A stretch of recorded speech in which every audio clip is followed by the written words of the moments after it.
नमस्कार, स्वागत है आपका कृषि दर्शन में। आपके साथ मैं हूं अंजू सिंह।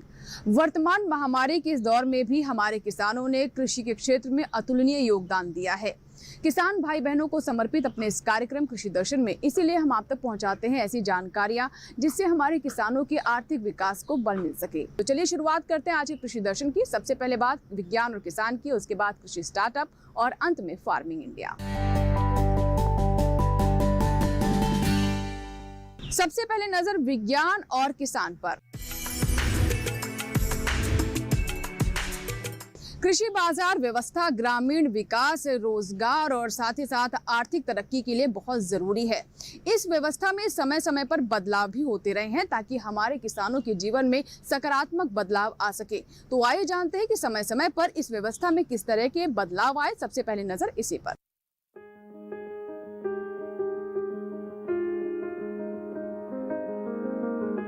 भारत में कृषि बाजार राज्यों के अधीन कृषि उत्पाद विपणन समिति यानी एपीएमसी के अंतर्गत काम करता है।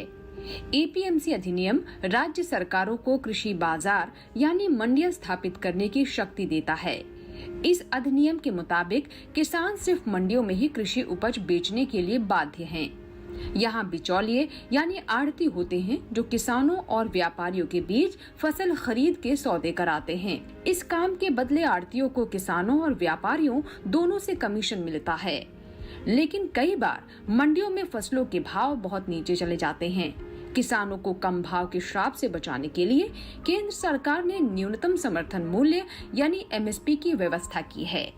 एमएसपी पर सरकार जिन फसलों को खरीदती है उनमें मुख्य रूप से अनाज, दलहन और तिलहन शामिल हैं।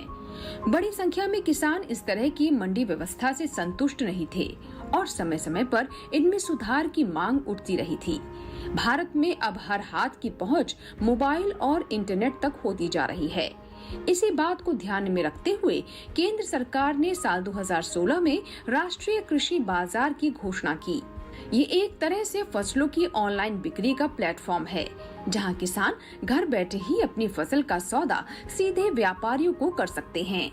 यानी इस सुधार में बिचौलियों की भूमिका को समाप्त कर दिया गया है। इतना ही नहीं, किसान अपने राज्य के अलावा किसी भी दूसरे राज्य के व्यापारी को फसल बेचने के लिए भी स्वतंत्र हो गया है। लेकिन समस्या ये भी है कि हमारे देश के 86% किसान छोटे और सीमांत किसान हैं। उनके पास बेचने के लिए बहुत बड़ी मात्रा में फसल नहीं होती। हाँ, अगर सैकड़ों किसान मिलकर किसी व्यापारी से सौदेबाजी करें तो उन्हें न सिर्फ अच्छे भाव मिलेंगे बल्कि ढुलाई पर आने वाला खर्च भी सब पर बढ़ जाएगा। किसान उत्पादक संगठन यानी एफपीओ इसी सोच का नतीजा है। कई उत्पादक संगठनों से तो हजारों किसान जुड़े हैं और कुछ उत्पादक संगठन सालाना करोड़ों का कारोबार कर रहे हैं। ये संगठन चाहे तो अपनी उपज को प्रसंस्कृत भी कर सकते हैं। सरकार देश भर में 10,000 एफपीओ की स्थापना और उनका प्रोत्साहन कर रही है।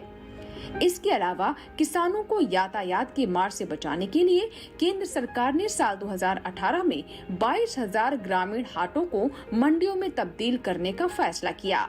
ग्रामीण हाट करीब ही होते हैं और किसानों को दूर दराज की मंडियों में नहीं भटकना पड़ता।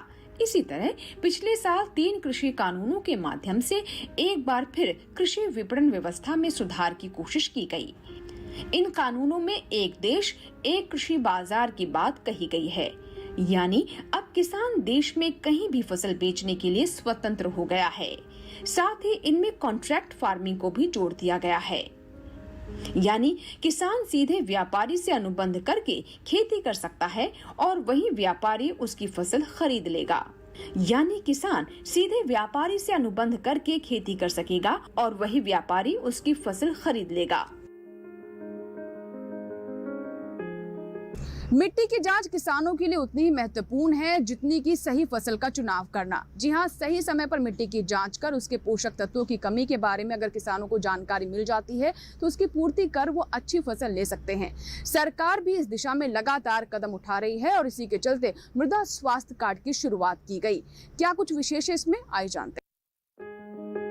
इस योजना का उद्देश्य मृदा परीक्षण आधारित और उर्वरकों के संतुलित उपयोग को बढ़ावा देना है ताकि किसान कम लागत पर अधिक उपज प्राप्त कर सकें। इस योजना के अंतर्गत देश के किसानों की खेतों की मिट्टी जांच करके मृदा स्वास्थ्य कार्ड प्रदान करना है। इस कार्ड के तहत किसानों को एक रिपोर्ट दी जाती है। इस रिपोर्ट में उनकी जमीन की मिट्टी की पूरी जानकारी भी दी जाती है। साथ ही किसानों को उनके खेतों के अनुसार फसल लगाने का सुझाव भी दिया जाता है। सॉइल हेल्थ कार्ड स्कीम 2021 का लाभ देश के 14 करोड़ किसानों को सरकार द्वारा प्रदान किया जाएगा। मृदा स्वास्थ्य कार्ड 2021 के तहत किसानों को एक खेत के लिए हर 3 साल में एक मृदा स्वास्थ्य कार्ड दिया जाएगा। भारत सरकार ने इस योजना के तहत 568 करोड़ रुपए का बजट तय किया है। देश के सभी किसान इस योजना का लाभ उठा सकते हैं।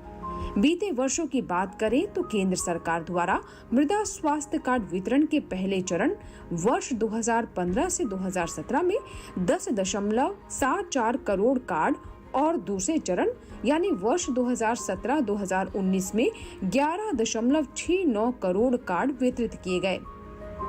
दूसरे चरण यानी वर्ष 2017 से 2019 में 11.69 करोड़ कार्ड वितरित किए गए।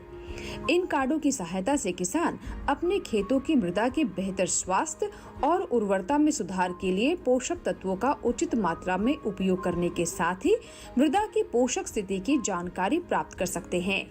इस कार्ड के माध्यम से किसानों को ये भी जानकारी प्रदान की जाती है कि मिट्टी के अंदर कितनी मात्रा में क्या चीज है एवं किस फसल के लिए कितनी खाद और कौन सी खाद का उपयोग किया जाए।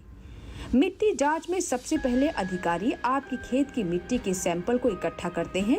इसके बाद मिट्टी को परीक्षण के लिए लैब में भेजा जाता है।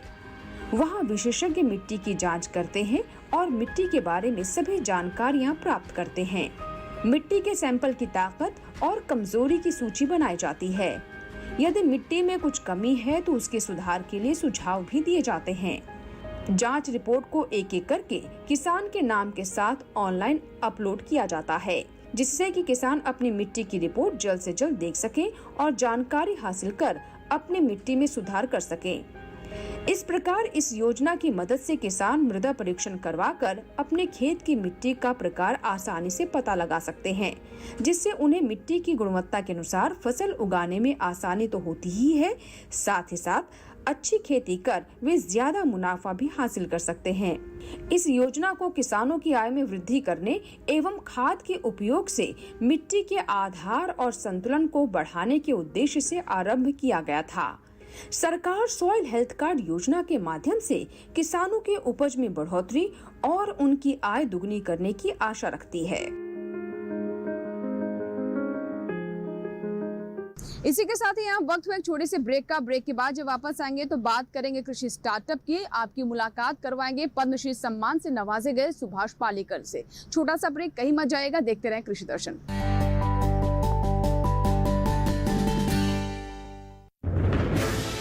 कोरोना वायरस के खतरे से बचते हुए फसल की कटाई, बिक्री, खरीद, नई फसल की जुताई और बुआई सुरक्षित हो सकती है अगर हम लगातार हाथों को साबुन और साफ पानी से नियमित अंतराल पर धोते रहें। नाक, मुंह को मास्क, गमछे या कपड़े से ढक कर रखें। आंख, कान, नाक, मुंह न छुएं। आपस में 2 गज की दूरी बनाए रखें। मास्क और 2 गज की दूरी के मंत्र को अभी हमें छोड़ना नहीं है। फसलों की बुवाई एवं कटाई करते समय आपस में कम से कम 2 गज की दूरी बनाए रखें। फसल की कटाई करने के बाद छोटे छोटे ढेरों में इकट्ठा करें। कृषि के औजारों की समय समय पर सफाई करें। एक दूसरे के साथ औजारों की अदला बदली न करें।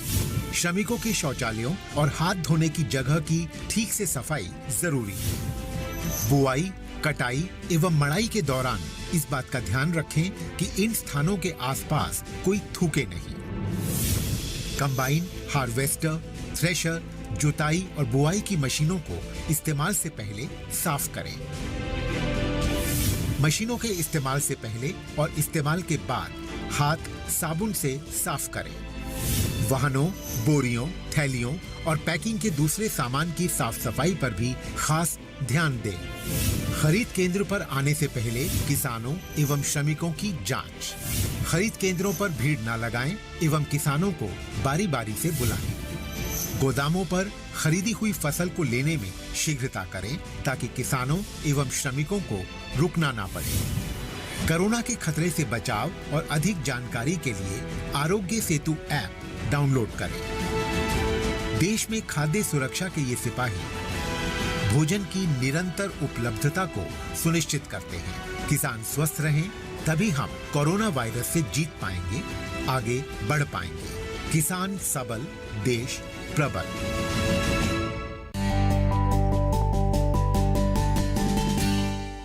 ब्रेक के बाद एक बार फिर आपका स्वागत है। आप देख रहे हैं कृषि दर्शन। आइए अब नजर डालते हैं कृषि स्टार्टअप पर। कृषि स्टार्टअप में आज हम आपकी मुलाकात करवाएंगे पद्मश्री सम्मान से नवाजे गए सुभाष पालेकर से, जिन्होंने पूरी दुनिया को बताया कि कैसे जीरो बजट खेती कर रसायनों से मुक्ति पाया जा सकता है और साथ ही इससे किसानों की खेती में लागत भी बहुत कम हो जाती है। जी हाँ, रसायनों के इस्तेमाल से जहां हमारी मिट्टी की गुणवत्ता प्रभावित हो रही है, वहीं मानव स्वास्थ्य के लिए भी काफी घातक है। तो आइए आपको बताते हैं कि किस तरीके से जीरो बजट खेती आज के समय की मांग है।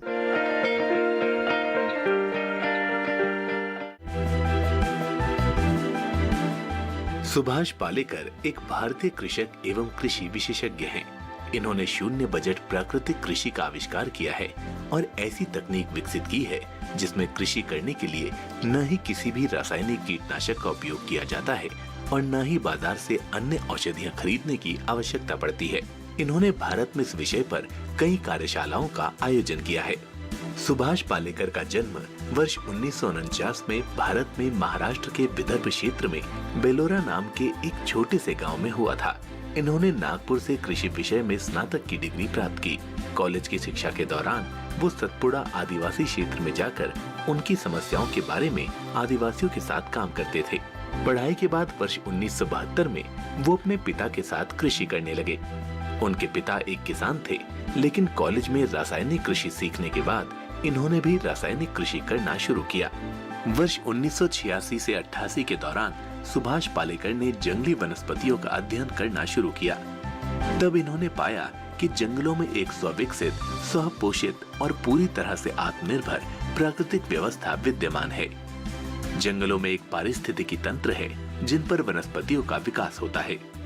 उन्होंने प्राकृतिक व्यवस्था का अध्ययन किया और वर्ष 1979 से 1995 के दौरान जंगल की उन प्राकृतिक प्रक्रियाओं का अपने खेत पर परीक्षण करके देखा। इन 6 वर्षों के शोध कार्य के दौरान उन्होंने 154 अनुसंधान परियोजनाएं पूर्ण की। इसके बाद सुभाष पालेकर ने शून्य बजट प्राकृतिक कृषि की तकनीक आरंभ की, जिसका प्रचार उन्होंने कार्यशालाओं, सेमिनार के माध्यम से किया और इस विषय पर मराठी, हिंदी, अंग्रेजी, कन्नड़, तेलुगु और तमिल भाषाओं में अपनी पुस्तकें लिखी और भारत भर में किसानों के द्वारा स्थापित कृषि के हजारों मॉडल भी विकसित किए। सुभाष पालेकर का अधिकतर समय किसानों के प्रशिक्षण शिविर में बीतता है। ये किसानों को निःशुल्क कृषि प्रशिक्षण भी देते हैं। पिछले 20 सालों से लगातार शून्य लागत प्राकृतिक कृषि की खेती का प्रशिक्षण देने सिर्फ देश ही नहीं बल्कि विदेशों में भी जाते रहे हैं। आज इस पद्धति को अपनाकर लाखों लोग बिना लागत के खेती से अपनी आय बढ़ाते हुए मुनाफा कमा रहे हैं। सुभाष पालेकर ने शून्य बजट प्राकृतिक कृषि को विकसित कर कृषि के क्षेत्र में काफी बड़ा योगदान दिया है। इनके इस प्रयास से खेती को नई दिशा तो मिली ही है, साथ ही इन्होंने किसानों को भी प्रोत्साहित किया है। प्राकृतिक कृषि को बढ़ावा देकर इन्होंने कृषि को और भी मजबूती दी है। साथ ही किसानों को कम लागत में अधिक मुनाफा देने वाले रास्ते से भी अवगत कराया है, जिससे फलस्वरूप किसान अपनी आय दोगुनी करने में भी सफलता हासिल कर सकेंगे। तो भी आपने जाना पद्मश्री सम्मान से नवाजे गए सुभाष पालेकर के बारे में, जिन्हें साल 2016 में उनके योगदान के लिए सम्मानित किया गया। इसी के साथ ही वक्त हुआ एक छोटी सी ब्रेक का। ब्रेक के बाद जब वापस आएंगे तो बात करेंगे फार्मिंग इंडिया की। कहीं मत जाएगा, बने रहे कृषि दर्शन के साथ। एक छोटा सा ब्रेक।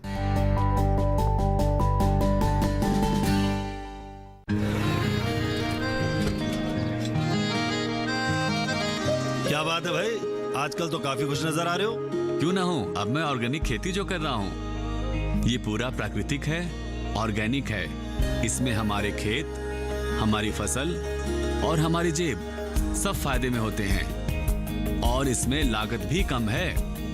जी हाँ, आप भी ऑर्गेनिक खाद का प्रयोग करें, अपनी फसल और मिट्टी को तंदुरुस्त बनाएं। और आपकी आमदनी में इजाफा करें। अधिक जानकारी के लिए किसान call centre toll free number 1800-180-1551 पर कॉल करें और लॉग ऑन करें kisan.gov.in और farmer.gov.in। कृषि और किसान कल्याण मंत्रालय द्वारा किसान हित में जारी।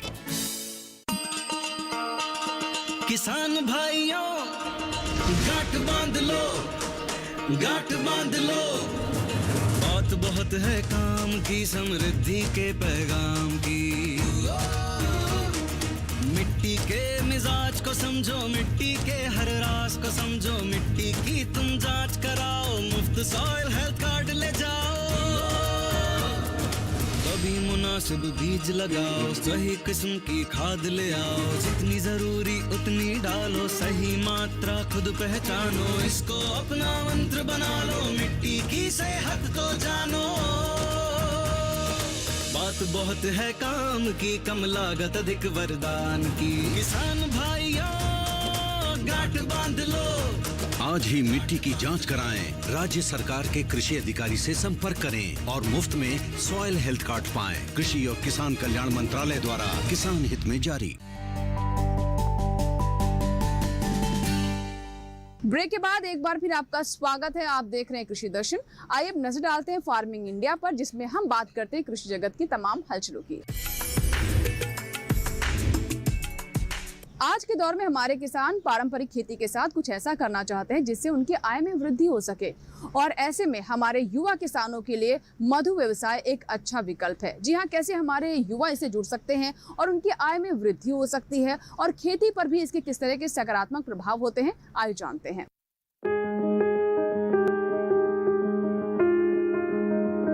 मधुमक्खी पालन भूमिहीन किसानों और युवाओं के लिए आय का सबसे अच्छा विकल्प है। जो किसान इस कुटीर उद्योग को शुरू करना चाहते हैं, वो छोटी सी जगह से और कम व्यय पर इसे शुरू कर सकते हैं। इस व्यवसाय में शहद के साथ साथ अन्य उत्पाद जैसे bee venom, bee pollen, bee wax, royal jelly भी मिलते हैं। इनसे किसान मुनाफा कमाकर आर्थिक रूप से मजबूत हो सकते हैं। उत्पादों से अतिरिक्त मुनाफा भी होता है। आजकल के युवा किसानों के बीच खेती और बागवानी के साथ साथ मधुमक्खी पालन का चलन तेजी से बढ़ रहा है। ये कम खर्चीला, बेहतर मुनाफा देने वाला व्यवसाय है, लेकिन इसे सफल बनाने की सबसे अच्छी रणनीति है प्रशिक्षण लेना।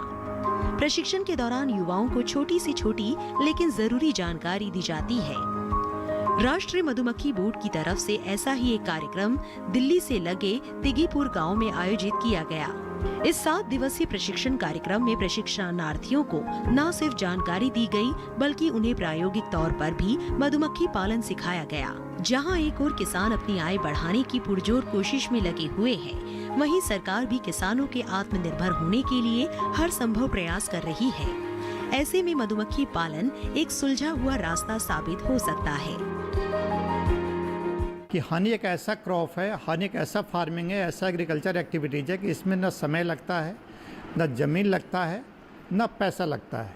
इसमें अगर हमें ध्यान दिया जाए तो सबसे बड़ी बात यह है कि आपका एक असिस्टेंट है, आपको बोलते हैं जिससे दाल में घी डालने की बात है। अगर हनी लगाते हैं तो आपका क्रॉप का प्रोडक्शन भी बढ़ता है। मेरा स्टडी है कि जो ऑनियन सीड प्रोडक्शन होता है उसमें 300 गुना ऑनियन सीड प्रोडक्शन जहाँ पे हनी होता है बढ़ता है। केवल हनी नहीं, और दिल्ली में काफ़ी प्रोस्पेक्ट्स है हनी बी प्रोडक्शन का करने का। एक यहाँ पे जितने लोगों से हमने बात किया, कुछ लोगों से काफ़ी प्रगतिशील हनी बी कीपर हैं, काफ़ी दिनों से करते आ रहे हैं। और आशा है कि दिल्ली सरकार से आपको बताना चाहूँगा कि दिल्ली सरकार ने भारत सरकार कृषि विज्ञान केंद्र के माध्यम से प्रोजेक्ट सबमिट किया हुआ है। निश्चित ही 2-4 महीने में प्रोजेक्ट आ जाएगा। तो केवल ट्रेनिंग ही नहीं, हम दिल्ली के किसानों को जो इंटरेस्टेड किसान हैं उनको बॉक्स भी देंगे, उनको एक्सपोजर विजिट भी कराएंगे। और इतना ही नहीं, एक honey bee board Delhi government की बनने की बात है, हनी इंफॉर्मेशन सेंटर भी हमारे कृषि विज्ञान केंद्र में बनने की बात है। टोटल मिला के भारत सरकार के जो हमारे मोदी जी सरकार की जो है कि डबलिंग फार्मर इनकम करना है, डबलिंग फार्मिंग का एग्जांपल बताऊंगा। हनी भी उसमें बहुत बड़ा द्योतक हो सकता है। हम आम लगाते हैं, चाहे फसल लगाते हैं, सब्जी लगाते हैं, क्रॉस पोलिनेशन होता, अगर हनी है उसमें तो क्रॉस पोलिनेशन 2 से 3 गुना हो जाएगा। तो इस तरह से डबलिंग फार्मर इनकम जो भारत सरकार के जो माननीय प्रधानमंत्री जी का विजन हो वो पूरा होगा। हम कृषि विज्ञान केंद्र भारत सरकार के द्वारा जो स्कीम चली हुई है हनी मिशन, उसके तहत 6 ट्रेनिंग हमें करानी है, जिसमें से आज हम चौथी ट्रेनिंग ये कर रहे हैं।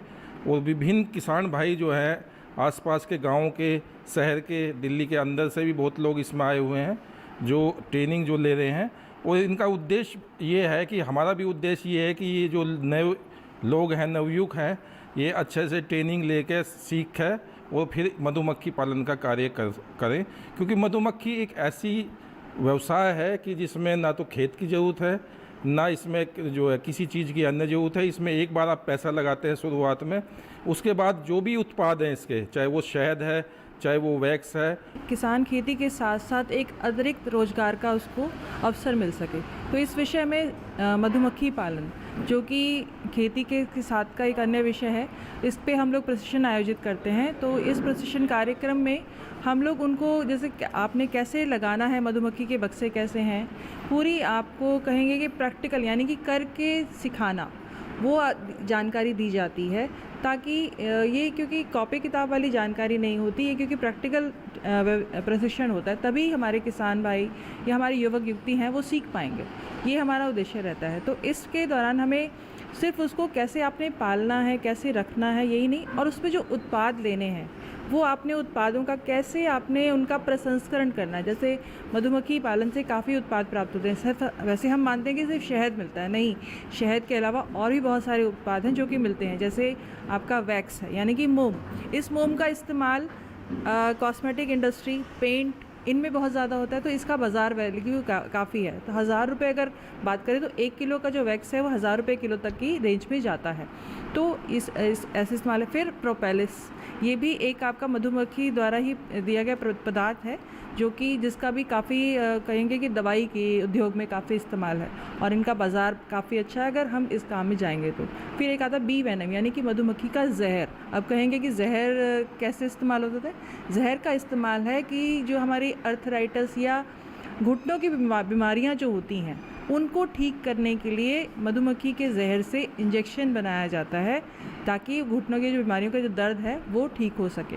प्रशिक्षण कार्यक्रम में हनी बी कैसे उनको किया जाता है, प्रबंधन किस तरह से किया जाएगा, और जो प्रशिक्षणार्थी हैं, जो ट्रेनीज हैं, उनको जो है किस तरह से जो है ये प्रबंधन करना है। 5 दिन का ट्रेनिंग प्रोग्राम है और इस ट्रेनिंग प्रोग्राम में नाबार्ड के माध्यम से जो भी योजनाएं हैं, आप अपने जो है खादी बोर्ड की योजनाएं हैं और दूसरी बैंकों की योजना है, एफपीओ की योजना है, उसके बारे में भी जानकारी दी गई है। और हनी को कैसे प्रोसेस करना है ताकि जो भी ट्रेनीज है उनको इसका फ़ायदा मिले और वो अपना उद्यम जो है चला सके और इससे फ़ायदा हो, उनको रोज़गार मिले और दूसरे जो भाई बहनें हैं, फार्मर्स हैं, उनको भी फ़ायदा मिले।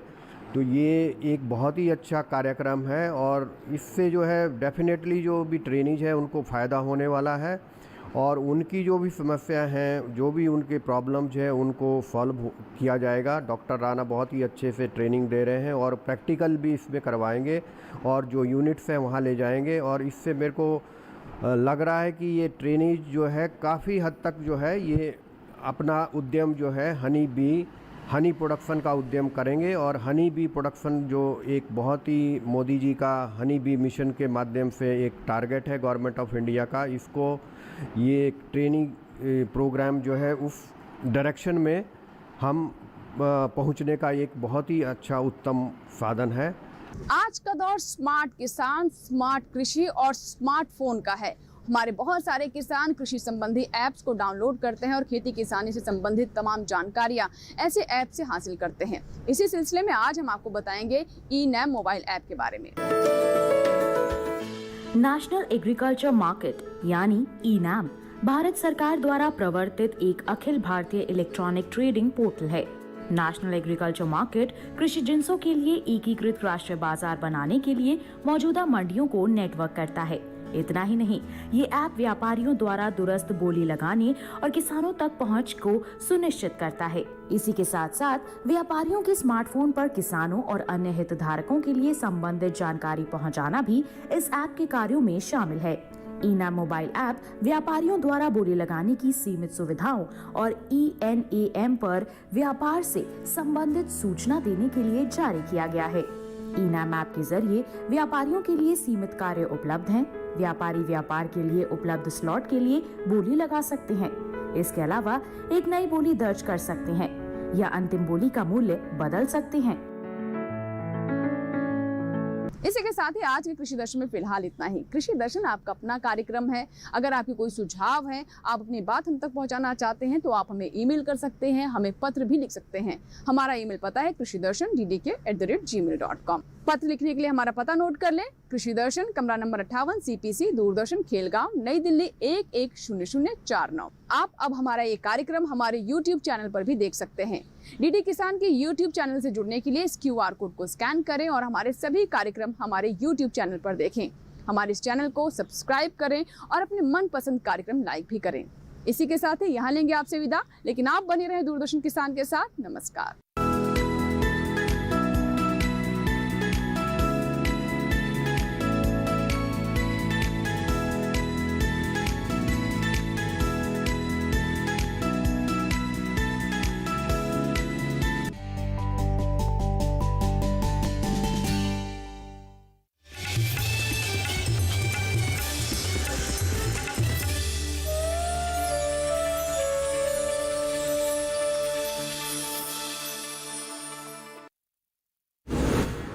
दर्शना जी, गुजरात एक बहुत ही अलग एग्जाम्पल है, विचित्र है एक ढंग से, जहाँ 2 सांसद फिर बढ़ते गए और हर एक महिला जिसको मौका मिला वो जीत के आती है। क्यों?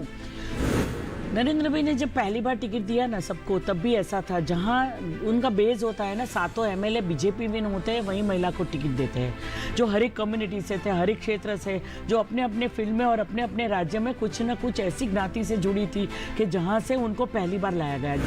देखिए हमारा कार्यक्रम नेत्री, महिला सांसद और उनकी कहानियाँ, सिर्फ DD किसान पर।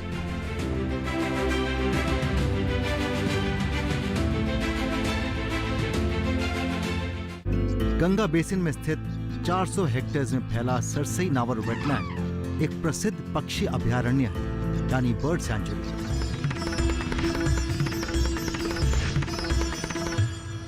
इटावा की मशहूर लायन सफारी में होगा दीदार जंगल के राजा का।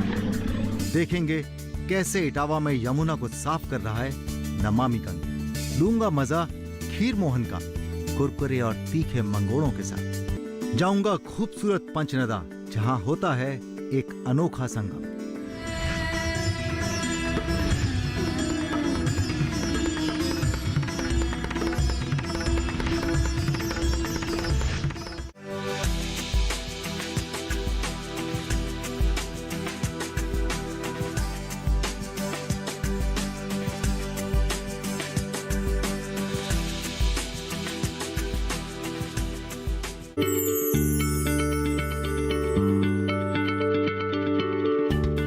आप किसी बीमारी से परेशान हैं? चाहते हैं डॉक्टर की सलाह? तो हम हैं आपके साथ, बताएंगे आपको जीने की राह। समस्याएं आपकी, समाधान देश के मशहूर विशेषज्ञों के। घर बैठे बात करें देश के जाने माने डॉक्टरों से। हमारे लाइव प्रोग्राम स्वस्थ किसान में हर शनिवार शाम 6 बजे से 7 बजे तक।